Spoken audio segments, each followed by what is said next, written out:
Computer के browser में आपको जो है easy2net.com सर्च करना है। फर्स्ट में जो आपको वेबसाइट का यहाँ पे लिंक मिलेगा, इस पर क्लिक करके इसको ओपन कर लेना है। वैसे इसका लिंक भी हम उपलब्ध करवा दिए हैं डिस्क्रिप्शन बॉक्स में, जहाँ से क्लिक करके आ सकते हैं। यहाँ पे आएंगे तो आपको जो है Bihar OBC NCL certificate apply करने का जो है लिंक मिलेगा। अभी तो आपको यहाँ पे मिल जा रहा है, लेकिन थोड़ा देर से आएंगे तो यहाँ पे देखने को आपको नहीं मिलेगा। तो आप यहाँ पे इसको सर्च कर लीजिएगा, यहाँ पे सर्च के बटन पे, ठीक है। या फिर इसका भी लिंक हम डिस्क्रिप्शन बॉक्स में उपलब्ध करवा दे रहे हैं, जहाँ से क्लिक करके आ सकते हैं। अब सबसे पहले समझने वाली बात यह है कि आखिर जो बिहार का एनसीएल होता है, जैसे कि बिहार में ओबीसी को जो है 2 भागों में बांटा गया है। आप सभी भली भांति जानते हैं, बीसी और ईबीसी, जिसको BC1 BC2 भी बोला जाता है, और पिछड़ा वर्ग अत्यंत पिछड़ा वर्ग के नाम से भी जाना जाता है, ठीक है। तो किसी भी प्रकार की सरकारी योजना का कोई फॉर्म भर रहे हैं, या फिर कहीं आप सरकारी कॉलेज में एडमिशन ले रहे हैं, या फिर सरकारी जॉब के लिए अप्लाई कर रहे हैं, और आप जो है ओबीसी से आते हैं, तो आपको जो है एक नॉन क्रीमिलियर बनवानी होती है। नॉन क्रीमिलियर बेसिकली उनका बनता है जिनका पारिवारिक आय जो है 8 लाख से कम होता है। 8 लाख से ज़्यादा आपका परिवार का आय है, जैसे कि माता पिता जो भी आपके घर में सदस्य हैं, तो आप जो है नॉन क्रीमिलियर के अंतर्गत नहीं आएंगे। लेकिन 8 लाख से आपका आय कम है, पारिवारिक आय, तो आप जो है नॉन क्रीमिलियर में आएंगे, ठीक है। इस बात को समझ लीजिएगा।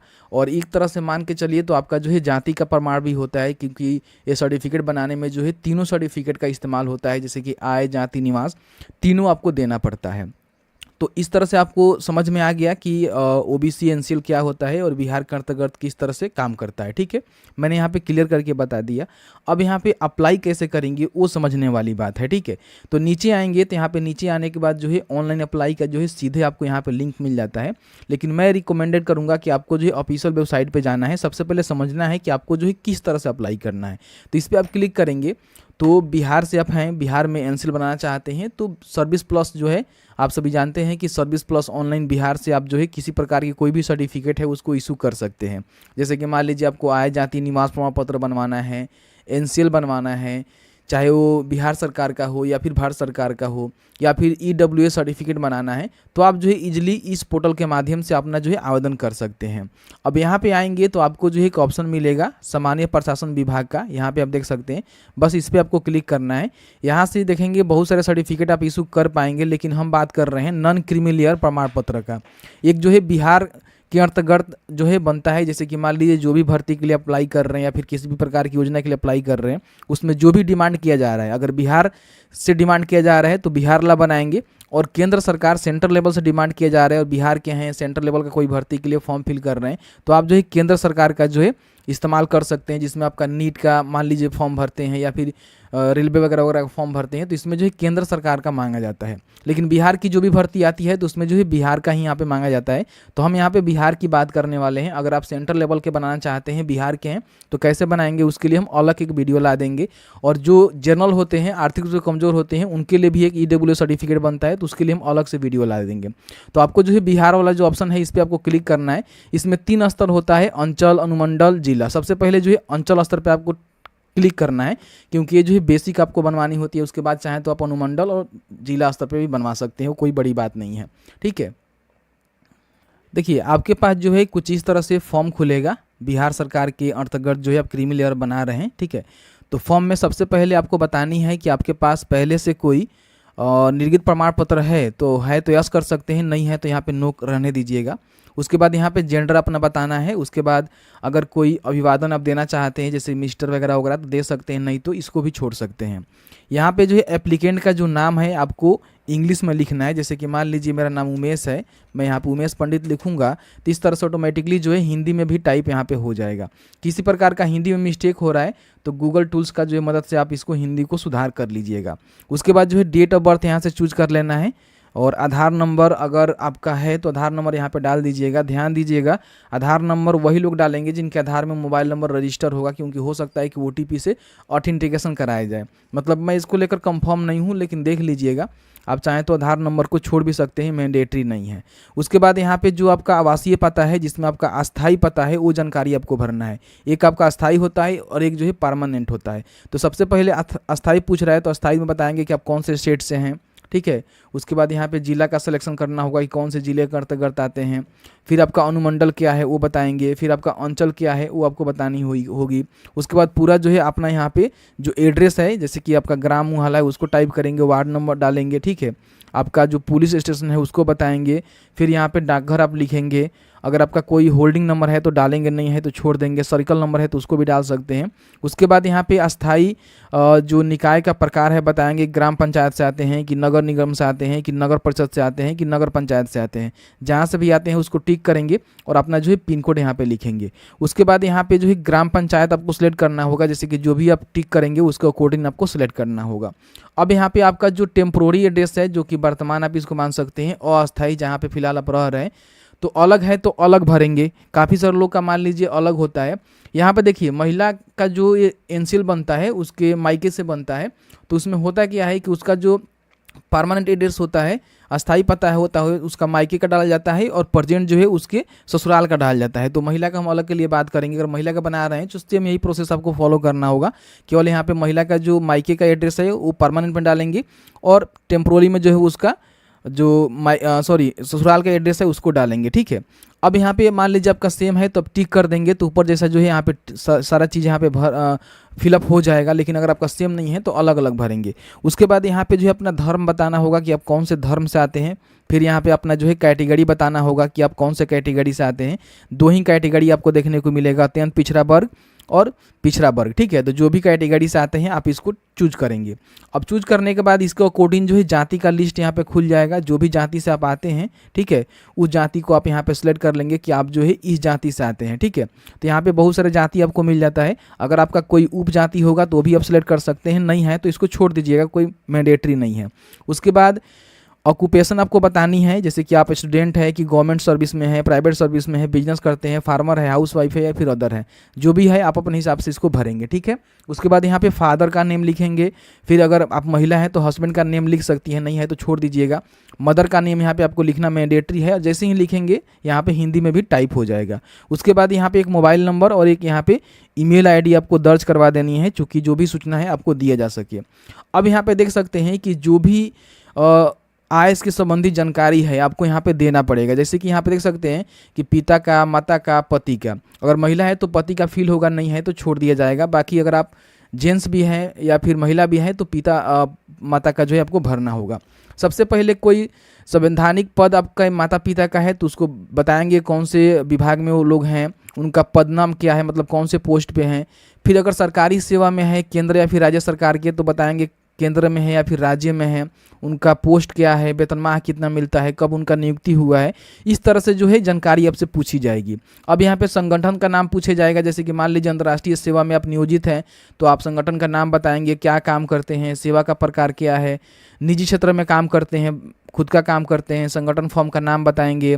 प्राइवेट सेक्टर में है तो उसकी जानकारी आप भरेंगे, कब आपका नियुक्ति हुआ था उसकी जानकारी भरेंगे। आर्म फोर्स में है, जैसे कि मिलिट्री उल्ट्री में आपके घर में माता पिता हैं तो वो भरेंगे कि उनका कौन से मिलिट्री में है और कौन से पद पे हैं, कितना वेतनमान उनको मिलता है। आपके पास कोई व्यवसाय है तो उसकी भी जानकारी आप भर सकते हैं कि आपके माता पिता जो है क्या पेशा व्यवसाय करते हैं, उसकी जानकारी आप भर सकते हैं। संपत्ति का जो है ब्योरा आप यहाँ पे भर सकते हैं। जो भी आवश्यक बच्चों का नाम है वो यहाँ पे लिख सकते हैं। लेकिन ये सारा भरना मैंडेटरी नहीं है। जिनको भरना है वो भर सकते हैं, जिनको नहीं भरना है वो छोड़ सकते हैं। आपके पास कोई सिंचित ज़मीन का परसेंटेज है तो बताएंगे, ठीक है। कुल सिंचित ज़मीन का जो है डिसमिल में आपको बताएंगे कितना है। फिर आपका प्लॉटेशन है तो उसकी जानकारी आप भरेंगे कि कौन सी फसल है, पता क्या है। फिर यहाँ पे प्रति ज़मीन का जो जानकारी आप भर सकते हैं। संपत्ति का स्थान भर सकते हैं, संपत्ति का डिटेल्स भर सकते हैं, संपत्ति का क्या इस्तेमाल होता है उसकी जानकारी भर सकते हैं। अब यहाँ पे आय में आप देखेंगे तो ये जो है भरना यहाँ पे मैंडेटरी है, क्योंकि नहीं भरेंगे तो आप जो है फॉर्म को नहीं फिल कर पाएंगे। बाकी ये सब छोड़ भी सकते हैं। अगर आपके मतलब माता पिता हैं तो भरेंगे, नहीं है तो इसको छोड़ दीजिएगा, कोई भी दिक्कत नहीं है। अगर आपके घर में कोई नौकरी करते हैं तो नौकरी से कितना आय है आप बता देंगे, नहीं है तो 0 कर देंगे। व्यवसाय से आपके घर में आय आता है, वो लाजिम सी बात है कि आपके घर में छोटा छोटा कोई व्यवसाय तो होगा ही होगा, तो उससे आपको कितना इनकम आता है उसकी जानकारी आपको यहाँ पे भरनी होगी, ठीक है। उसके बाद यहाँ पे आपको पेंशन से आय आता है तो बताएंगे, नहीं आता है छोड़ देंगे। कृषि से आपका आय आता है तो कृषि से आय यहाँ पे बता देंगे कि आपका जो है कितना कृषि से आय आता है, ठीक है। इस तरह से वार्षिक जो आपका पारिवारिक आय होगा यहाँ पे 2 लाख रुपये हो जाएगा। ध्यान रखिएगा यहाँ पे 8 लाख से ज़्यादा होगा तो आपको जो है नॉन क्रीमी लेयर में नहीं रखा जाएगा, आप इसका आरक्षण का लाभ नहीं ले पाएंगे। उसके बाद यहाँ पे अगर आप कर भुगतान करते हैं, इनकम टैक्स पे करते हैं तो हाँ करेंगे, नहीं तो नो करेंगे। अगर हाँ करेंगे तो आपको जानकारी ये भरना होगा। कुछ अन्य बातें आप देना चाहते हैं, बताना चाहते हैं गवर्नमेंट को तो बता सकते हैं। उसके बाद नीचे आएंगे तो यहाँ पे जो है डॉक्यूमेंट्स का लिस्ट है, यही डॉक्यूमेंट्स आपको देना होगा, जिसमें आवेदक का जो है स्वयं शपथ पत्र आपको देना होगा, आवास प्रमाण पत्र देना होगा, जाति प्रमाण पत्र देना होगा और आय प्रमाण पत्र देना होगा। आय प्रमाण पत्र ध्यान रखिएगा 8 लाख से ज़्यादा नहीं होना चाहिए, नहीं तो आपका यहाँ पे रिजेक्शन का चांस बनता है। उसके बाद सिंचित ज़मीन का जो परसेंटेज अगर आपके पास है तो दे सकते हैं, नहीं है तो छोड़ सकते हैं। तो इसमें जो भी डॉक्यूमेंट्स है उसको टिक करना होगा इस तरह से। अगर आपके पास सिंचित ज़मीन का परसेंटेज आपने नहीं फिल किया हुआ है तो आप इसको छोड़ भी सकते हैं। उसके बाद नीचे आएंगे तो यहाँ पे बस कुछ करना नहीं है, आपको जो है कैप्चा को फिल करना है और उसके बाद प्रोसीड के ऑप्शन पे क्लिक करना है। देखिए जैसे ही प्रोसीड के ऑप्शन पर क्लिक करेंगे तो यहाँ पे कहेगा कि अपने नाम का जो सूचता है उसको जांच कर लीजिए और मोबाइल नंबर ईमेल आईडी भी चेक कर लीजिए। उसके बाद ओके के बटन पर क्लिक करेंगे। अब यहाँ पे आपने फॉर्म भरते समय जो भी जानकारी दिया हुआ है वो जानकारी का जो है प्रीव्यू आपको देखने को मिलेगा, जिसको एक बार चेकआउट जरूर कर लेंगे कि आपने जो भी जानकारी दिया हुआ है वो जानकारी सही है कि नहीं। ठीक है, तो जानकारी को चेक करने के बाद आपको नीचे आना है। नीचे आने के बाद यहाँ पे एक आपको ऑप्शन मिलता है अटैच एनएसीआर। ठीक है, इस पर आपको क्लिक करना है। अब जैसे ही क्लिक करेंगे तो आपके सामने जो है डॉक्यूमेंट यहाँ पे अपलोड करने का ऑप्शन आएगा। सबसे पहले जो है फॉर्म आपको 11 यहाँ पे आवेदक का जो स्वयं शपथ पत्र है आपको यहाँ पे अपलोड करना होगा। इसमें आपको यही सिलेक्ट करने का ऑप्शन मिलेगा। अब यहाँ पे आप में से काफ़ी सारे लोग कहेंगे कि स्वयं शपथ पत्र जो है कहाँ से हमें मिलेगा, तो आप इसी पोस्ट में आएंगे तो आप यहाँ पे देखेंगे हमने जो है उसका यहाँ पे फॉर्मेट दिया हुआ है।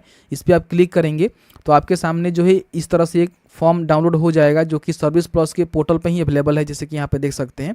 इसमें आपको भरना होगा अपना नाम, जैसे कि आपका पुत्र का जो भी है उसकी जानकारी आप भरेंगे, पोस्ट ऑफिस थाना वगैरह वगैरह भर के जो है आप एक शपथ लेंगे। ठीक है, और यहाँ पे जो भी आपका वार्षिक आय है उसको बताएंगे और यहाँ पे सिग्नेचर वगैरह वगैरह करके इसको स्कैन करके आपको अपलोड करना होगा। ठीक है, जैसे कि मैं अपना नाम लिखेंगे कि पुत्र या फिर पुत्री किनके हैं, गांव शहर क्या है, पोस्ट ऑफिस थाना क्या है, प्रखंड अनुमंडल जिला क्या है, क्रिमिनल रहित प्रमाण पत्र हेतु आवेदन दिया है और मैं शपथ लेता हूं कि जो भी जानकारी दे रहा हूं, जैसे कि मैं जाति से संबंध रखता हूं, अपना जाति का नाम लिखेंगे और आपका वार्षिक आय कितना है यहाँ पे बताएंगे। मतलब आपको एक जो है शपथ लेना होगा कि मैं जो भी जानकारी दे रहा हूँ वो सभी जानकारी सही है, किसी प्रकार की कोई भी गलती मैं करता हूँ या फिर गलत जानकारी देता हूँ तो उसमें मेरे ऊपर जो है कानूनी कार्रवाई की जाएगी। यहाँ पे आपको सिग्नेचर करना है, सिग्नेचर करके नाम वगैरह लिखना है और इसको स्कैन करके आपको जो है यहाँ पे अपलोड कर देना है। ठीक है, चूज फाइल के ऑप्शन पर क्लिक करेंगे और जहाँ भी आपका फाइल है वहाँ से इसको यहाँ पे अपलोड कर देंगे। ठीक है, उसके बाद यहाँ पे आपको जो है रेसिडेंट सर्टिफिकेट, जैसे कि आपका निवास प्रमाण पत्र जो है 1 साल के अंदर का इशू होना चाहिए, ध्यान रखिएगा। उसको आपको यहाँ पर सिलेक्ट करना है और उसको भी यहाँ से अपलोड कर देना है। फिर आपका जो इनकम सर्टिफिकेट है, जो भी आपका इनकम सर्टिफिकेट आपने रिसेंट में बनवाया हुआ है उसको यहाँ पे अपलोड करेंगे। चूज फाइल पर ऑप्शन क्लिक करके इसको भी सिलेक्ट कर लेंगे।